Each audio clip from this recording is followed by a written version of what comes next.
I'm in a red Dodge with a chrome dome. Idaho, and the mining towns within it. I wanted to do a search and find at least 3 locations that I could visit in a short period of time. So I identified Atlanta, Featherville, and Rocky Bar as the 3 to start off with. I definitely plan on going back to Idaho in the future, but those were the 3 that I wanted to start off with. I decided to plot out some routes. I wasn't sure exactly the ins or outs for these locations, but I decided to go ahead and plot them out. The routes I plotted out estimated about 120 miles, give or take. I'm still learning this Garmin Overland system, so I was really just trying to plot out some waypoints and some destination locations. I don't know exactly the ins or outs, but as I started going through this, I started to identify other key areas where I could probably take trails in that would be a bit more scenic, especially for this video. So I came up with an ultimate solution and decided the route I was going to take. I then went into Google Maps and just wanted to kind of plot out how far it was from my location to at least Rocky Bar, and according to Google it was about 14 and a half hours. The thing about Google is on a daily basis the route would change, so it'd be anywhere between 14 to 16 hours depending on weather and path that it wanted to take me in. The final thing was deciding my routes, packing up, and getting ready for my ultimate adventure. This is definitely the farthest I've ever gone, into territory I've never been before.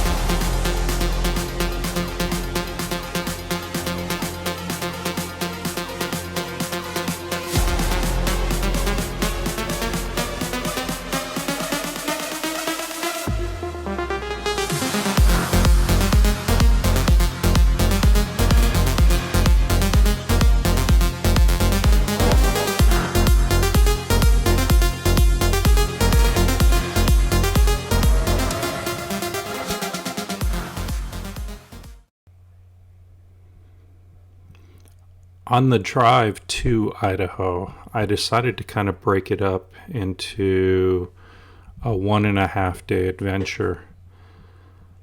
So the first day I drove to Reno, stopped for overnight. And then the second day decided to go through and conquer the weather and make my way into Idaho itself. The landscape was beautiful. Hit a couple of storms and went through rain, sleet, snow, as you can see here. Went through a lot of little towns in between. They were kind of neat. Some of them seemed like they were kind of stuck in time, but it was really a nice drive all the way up there to the location.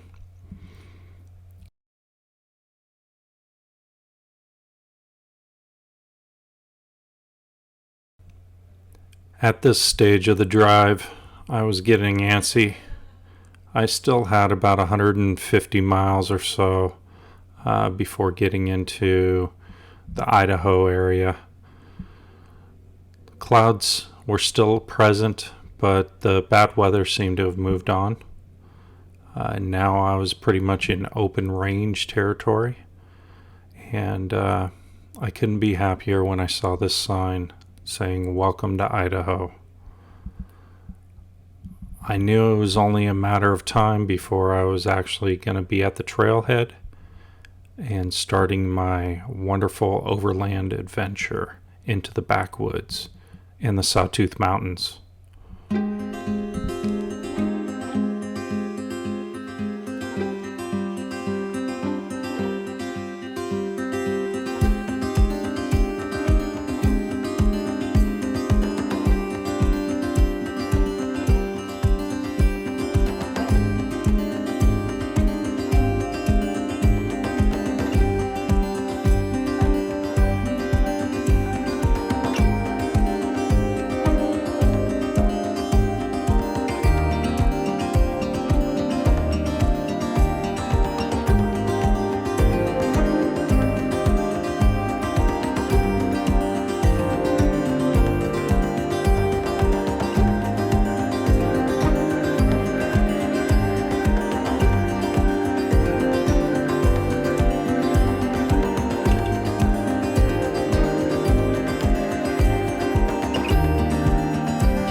So the first day of the trails, we started off in Lucky Peak, and as I started going through, I started seeing the beauty and the landscape change.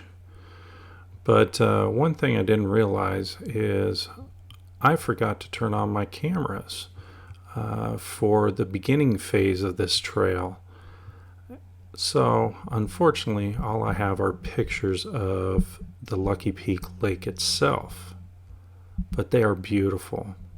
It's a beautiful lake. It was a bit low, but the water was clear and pristine, and it was like glass.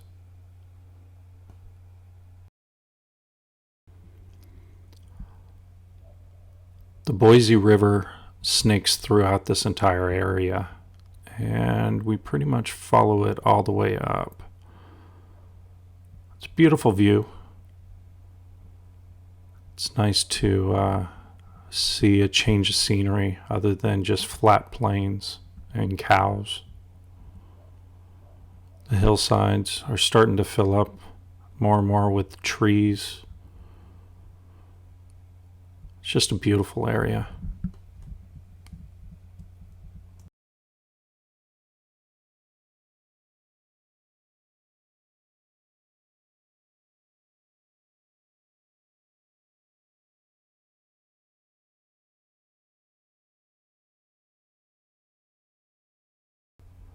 The great thing about this area is you get to see the change in the trees due to the season. You can tell fall's in the air. At this point, I think it was about 65 degrees outside. It was beautiful. A light breeze and the river flowing on the right-hand side. Decided to drive for a bit, and eventually looking for an area where I could actually pull over next to the river itself. I just wanted to jump into that water, but I knew it was super cold. But it was beautiful.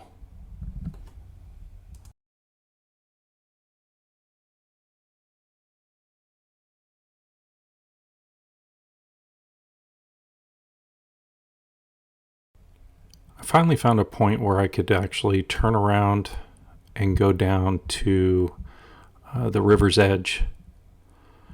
I wanted to get some good action shots so that you guys could see the beauty too. So I inched my way down. It's a little rocky, but nothing I couldn't handle. I've done far worse with the tank. And the tank did beautifully.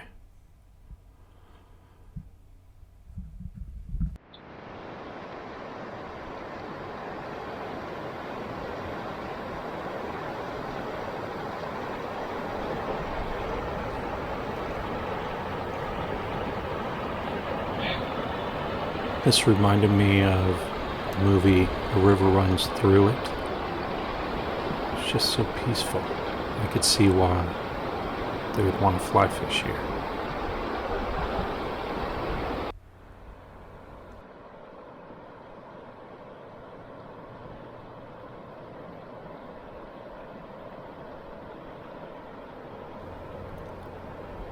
As clear as this water was, I didn't see a single fish. Nothing. But it was still beautiful.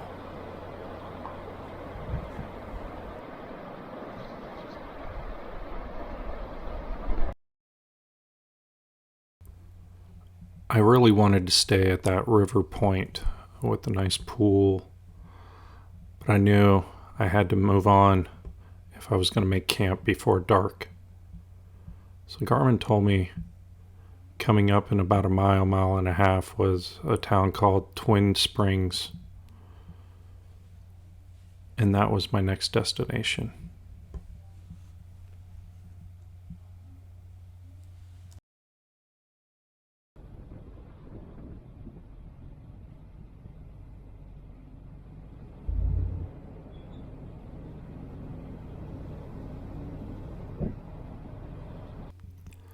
Twin Springs, Idaho.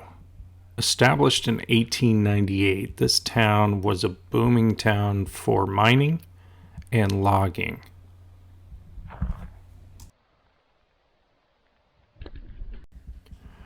Twin Springs is now a resort town, population 14 people.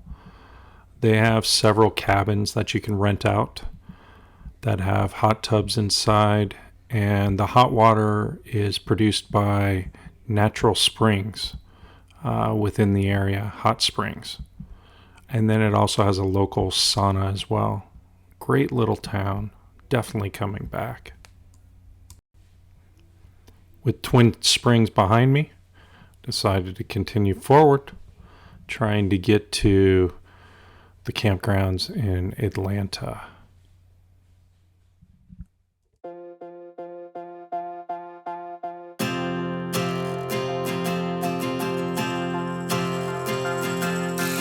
This is the hour, the darkest place. Dante's Inferno, the devil's maze. It's a good world gone bad.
Fast.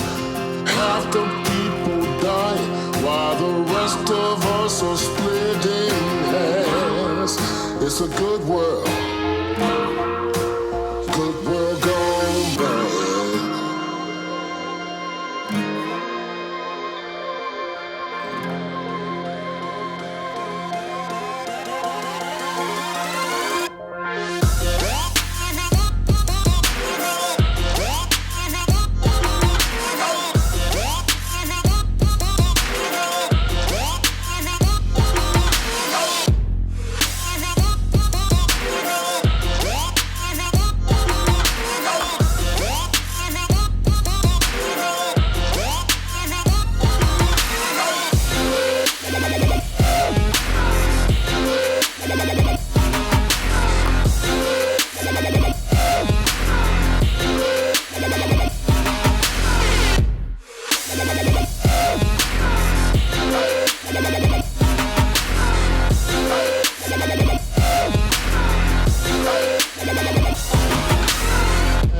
Welcome to the town of Atlanta.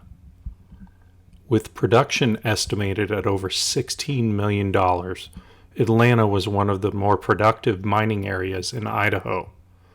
However, due to the extremely remote location, it took several years for any significant production to occur after the initial ore discoveries in 1863, and almost 70 years for the district's mining industry to be fully developed.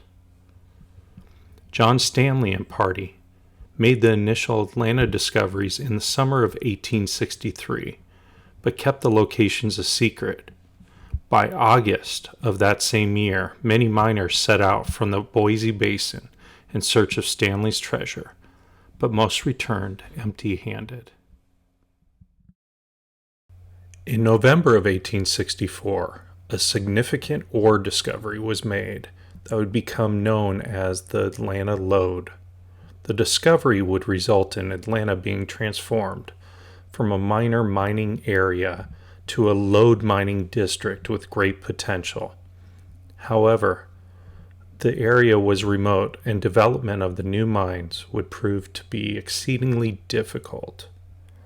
Despite the discovery of the Atlanta Lode, the Yuba River District remained a small placer mining area for several years until mills were constructed and initial attempts at lode mining were attempted.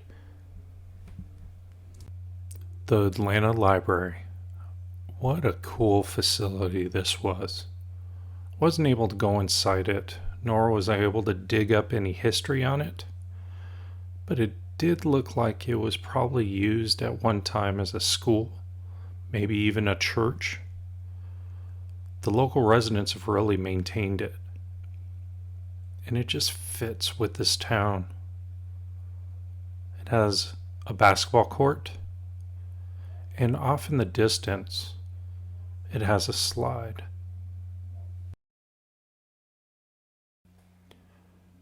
After leaving the library, we found the historic jail for the town of Atlanta. It was basically two structures. One would be what you would consider like a guard shack, I guess, or the location where the sheriffs or local law would be housed, overseeing the jail itself. That's an old oven of some sort. Really cool looking. And as we walk inside, you can see the accommodations are a bit tight. You do have the stove oven set up. I think that was also used to keep the building itself warm. There's really no insulation. It's all just like wood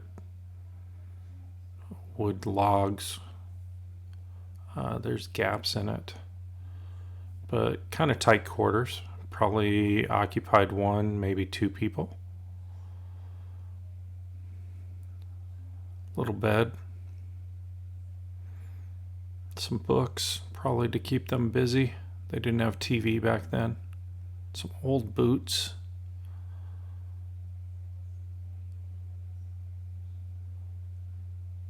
It's really cool to see.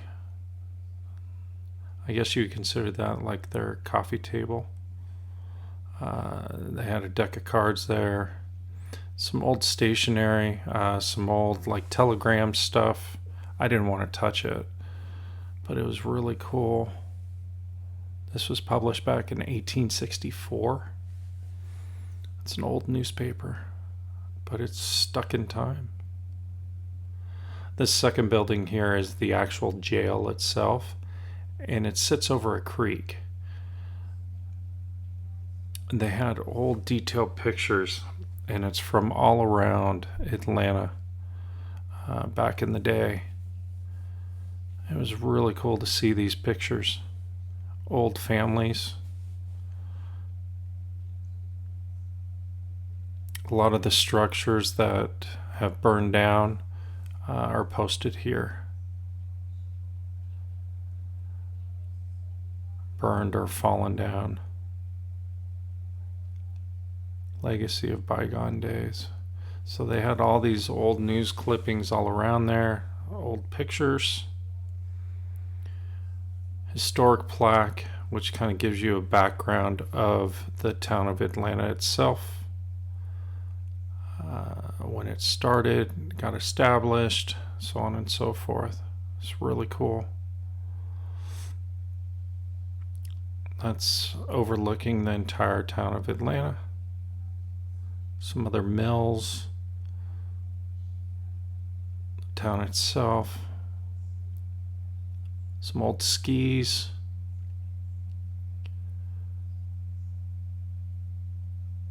and then one of the local mines, a picture from one of those. The camera was having a hard time in here, so I had to use my a light to kind of boost up the area. so you could see it. There's more local pictures. I think it's the historical society, the local historical society, that did this. And that barrel right there, that's their toilet. And it drops right into the creek that flows underneath.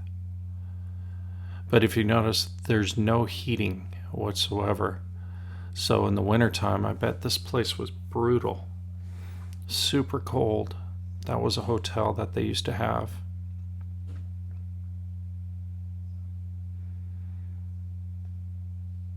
But it was neat to see what the town looked like back in its heyday.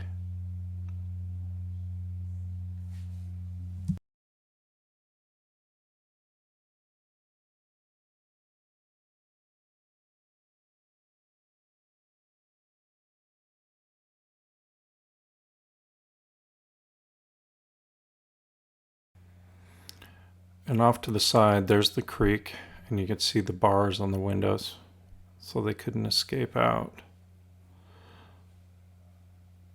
But they would literally just do their business right into the creek, and it would flow downstream. Across from the jail was this gym. It's some open air yard sale. Very interesting. This looked like some sort of digging apparatus, maybe even a sluice machine for the ore. I'm not quite sure. I thought it was really neat to see. Has the original production stamp on it. But that's what's cool about these little towns. Walked over to the fire station. Thought that was a pretty cool structure itself. And then I really dug the setup next to it. The rigs themselves. That bad boy right there I would have some fun with. The watering truck. And then another water truck in the back. I wonder what size it's running. And if they rub. How much flex does that thing have? I'm sure it's got a ton.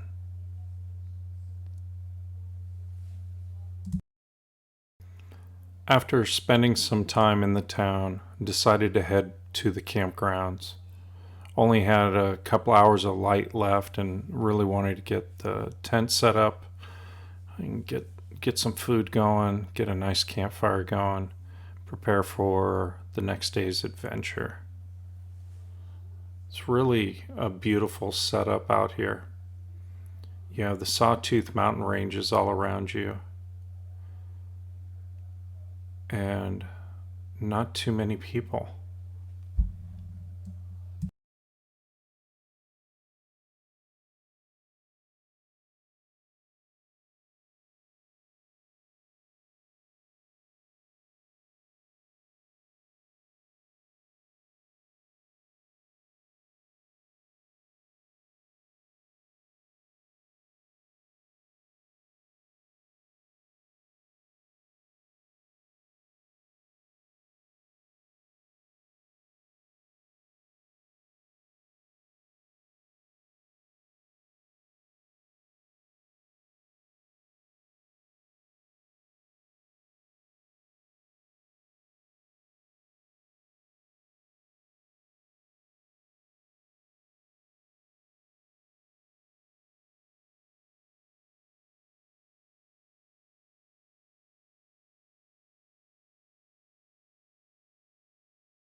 This is one of many pools that are filled by natural hot springs all around the property.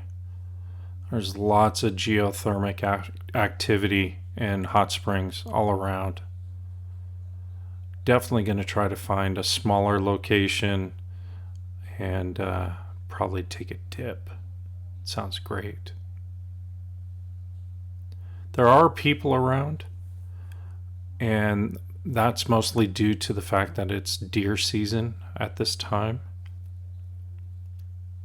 Was unsure how many camps would actually be set up back here as I went farther and farther back. but I wanted to be as remote as possible, away from everyone, so I could really enjoy the natural beauty of the Sawtooth Mountains in the wilderness.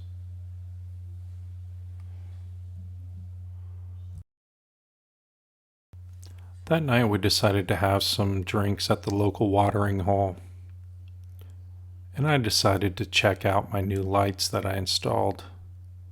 Damn, they're bright. What I really like about them is the fact of how they eliminate all the shadows, and you can really see the contours within the road and everything in front of you. Really made a big difference out there when driving at night. I like them a lot.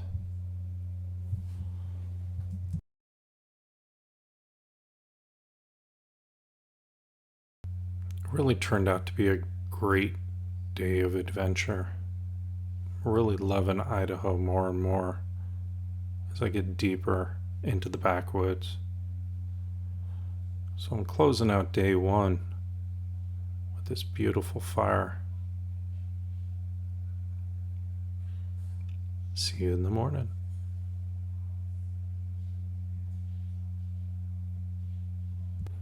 Good morning and welcome to day two. So this was our camp, just kind of shooting the scenery around. It was just starting to get a little light outside,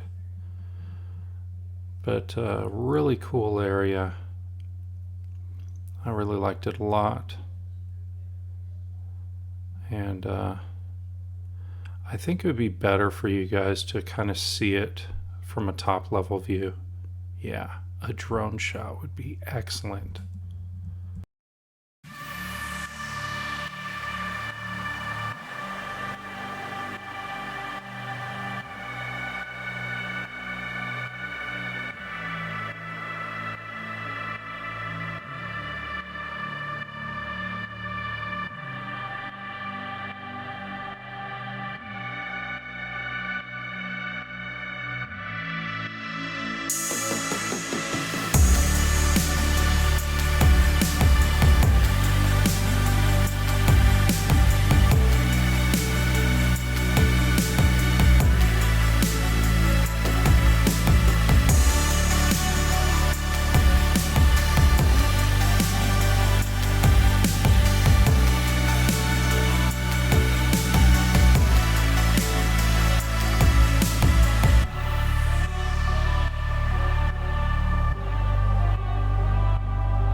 After breakfast, we decided to take a ride up a local road that led us up to the top portion of one of the smaller peaks within the valley.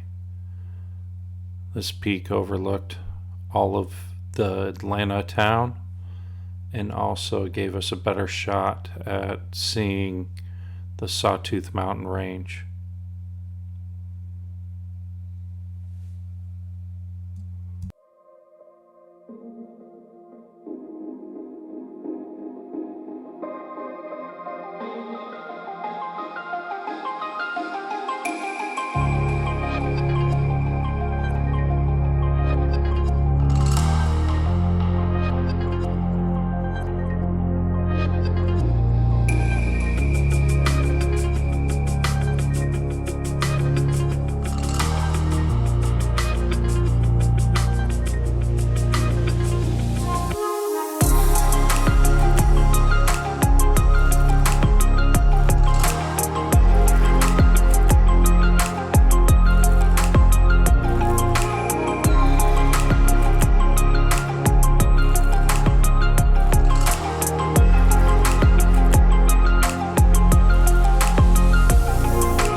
When we got to the top, there were some interesting structures. This one here looked like a teepee of some sort. Pretty intricate setup. Not sure if it was new or if it's been there a long time. And then there was this other structure, but I'm not too sure what the use was for it. Maybe there was wood slats across it at one time. I don't know. Or maybe hunters use it. Who knows? The view was beautiful. You could see for miles over the Atlanta Valley and into the Sawtooth mountain range.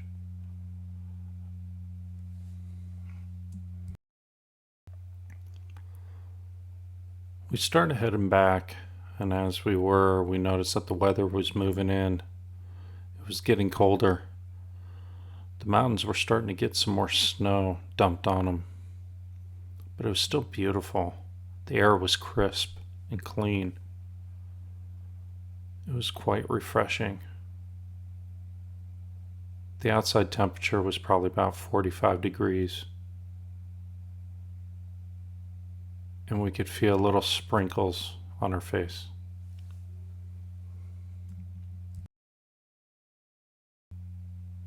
As I gazed into the mountainside, I noticed this figure floating up above him.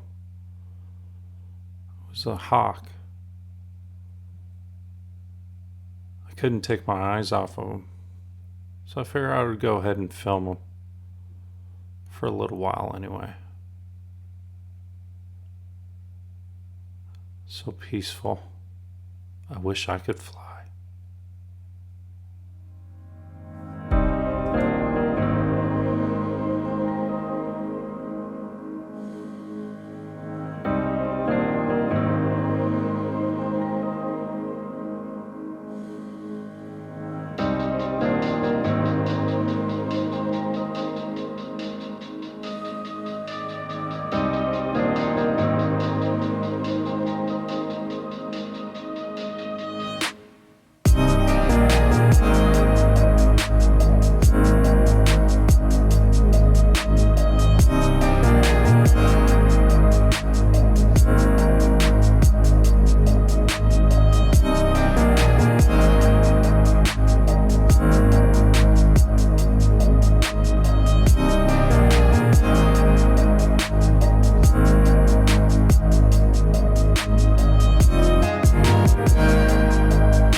Now, who remembers me talking about the hot springs?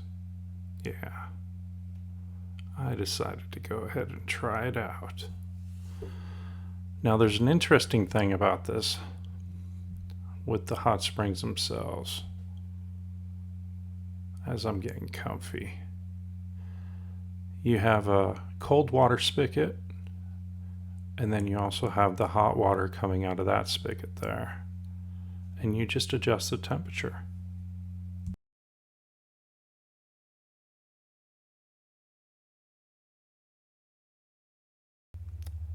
Not too many hot tubs have this kind of view when you're relaxing. It's quite soothing.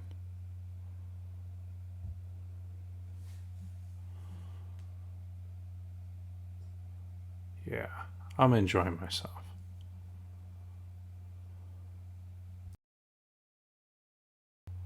Over by our camp, we saw this giant tube and decided to go investigate.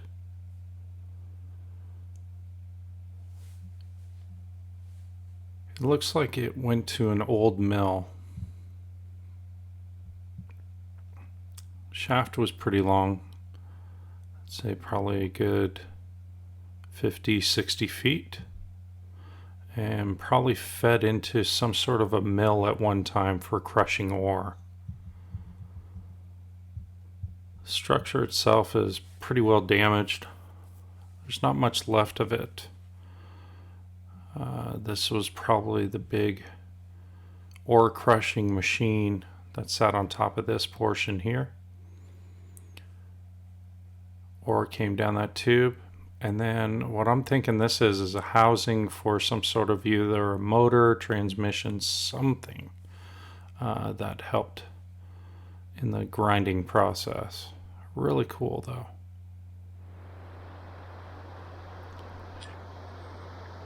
And this is the Middle Fork River. Beautiful. As usual, the water is crystal clear, but not a single fish. I was kind of disappointed with that, but not disappointed with the view.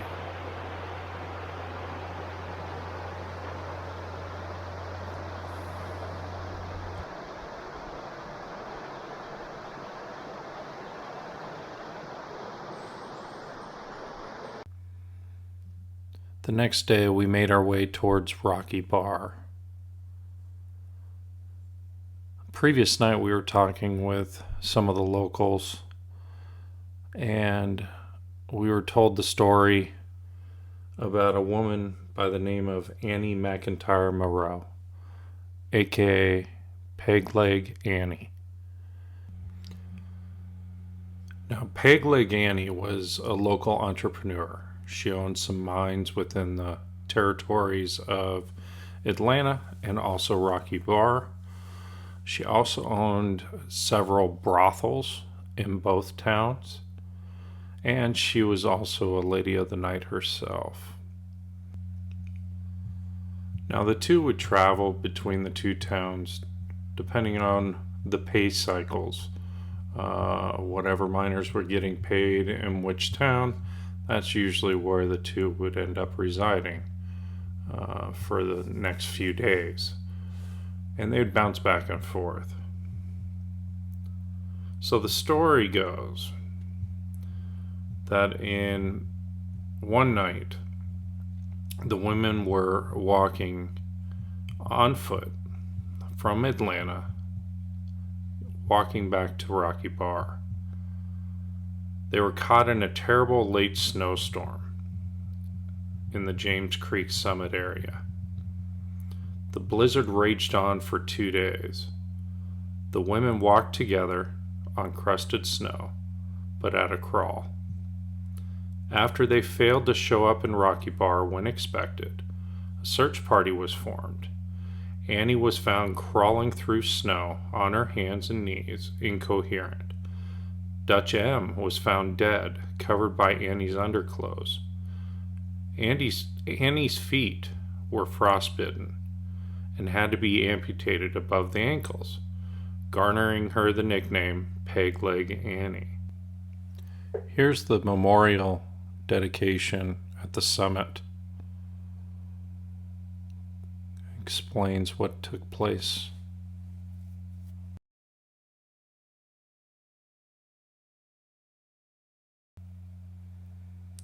And this was to honor the brave men that helped with the Transcontinental Railroad, which helped lead to economic growth for the territories. As we continued our journey, we came across this waterfall. It wasn't massive, but it was still pretty impressive. So we decided to take a few minutes and go enjoy the scenic beauty of it.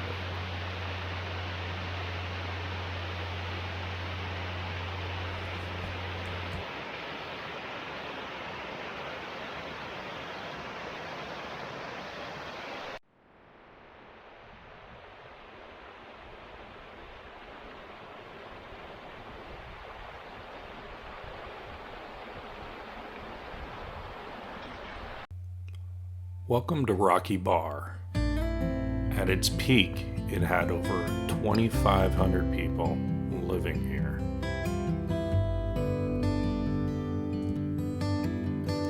Gold was discovered on the Feather River in 1863.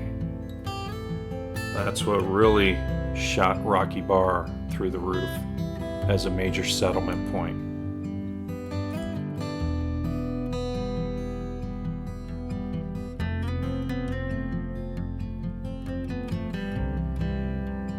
In 1864, the South Boise Toll Road to Rocky Bar was created which made the town the most important in the region and stimulated the Boise mines.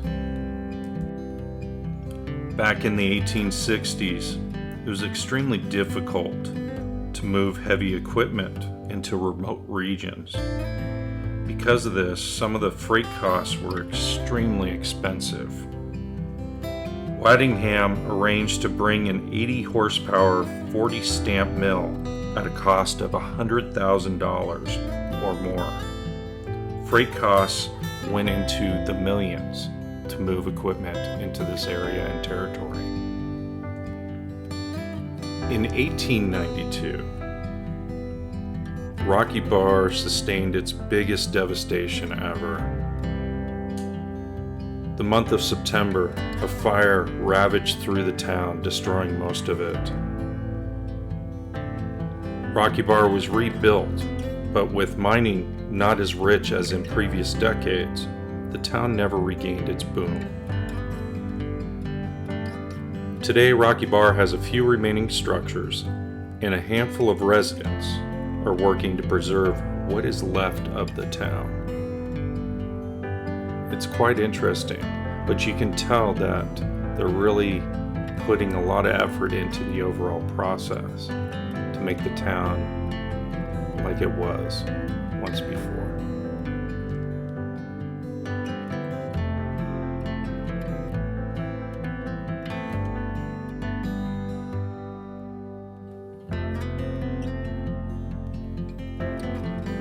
With the end of our journey growing near,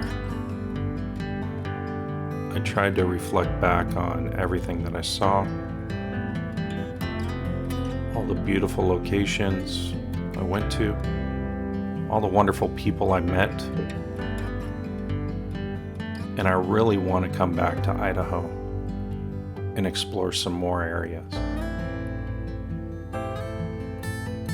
I was a bit sad as I was taking this last drive into Featherville, knowing that it would be a little while before I'd come back.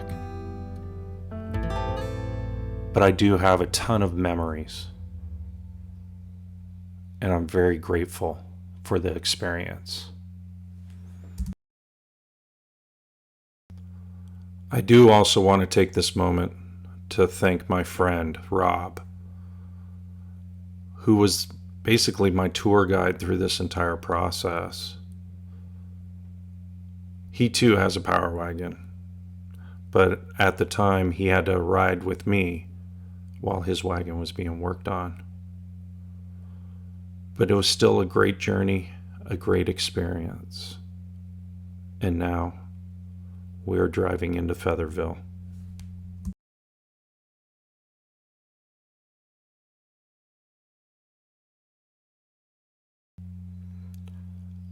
I want to thank you all for watching Lost 2 in Idaho. It means a lot to me. Please comment, share, like, subscribe if you haven't subscribed.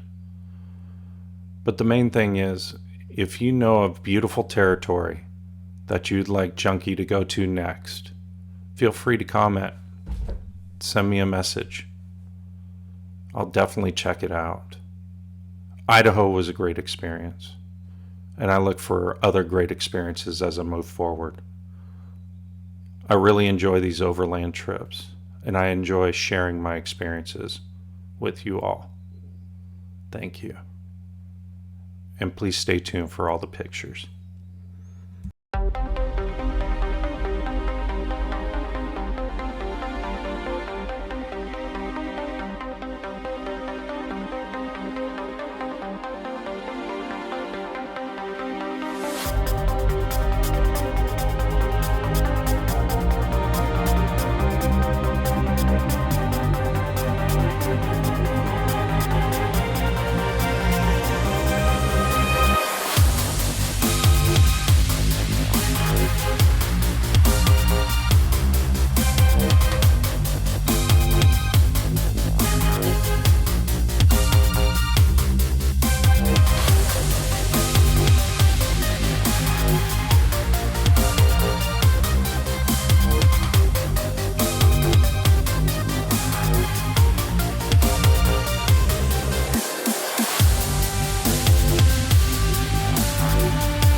is the hour, the darkest place.